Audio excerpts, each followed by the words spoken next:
વિરામ પછી સ્વાગત છે। રાજ્યકક્ષાના પ્રધાન શંકર ચૌધરીની બોગસ ડિગ્રીના મામલે થયેલી જાહેરાતની અરજીમાં હાઈકોર્ટે કેન્દ્રીય ચૂંટણી પંચને તપાસ કરવા માટે આદેશ આપ્યો છે। આ અંગેની વધુ સુનાવણી 12મી જાન્યુઆરીએ હાથ ધરાશે। પ્રધાન શંકર ચૌધરી પાસે બોગસ શૈક્ષણિક ડિગ્રી હોવાના મુદ્દે હાઈકોર્ટમાં પિટિશન ફાઇલ કરાઈ છે, જેમાં દાવો કરાયો છે કે શંકર ચૌધરીએ વર્ષ 2011માં ધોરણ 12 પાસ કર્યું અને તેના એક વર્ષ બાદ જ વર્ષ 2012માં MBAની ડિગ્રી મેળવી લીધી।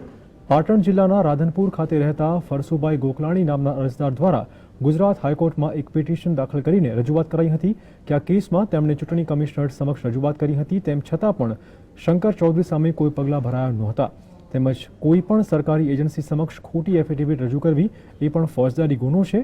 ત્યારે રાજ્ય સરકારના પ્રધાન શંકર ચૌધરી સામે ગુનો નોંધવા માટે દાદ માંગવામાં આવી હતી। અગાઉ આ મામલે હાઈકોર્ટે પોતાનું પ્રથમદર્શી અવલોકન કરીને એવી ટિપ્પણી પણ કરી હતી કે આવા મામલામાં ચૂંટણી પંચ નિષ્ક્રિય રહી શકે નહીં। આ ઉપરાંત હાઈકોર્ટે આ મામલે ઇલેક્શન કમિશનરને પોતાનો જવાબ ફાઇલ કરવા આદેશ કર્યો હતો।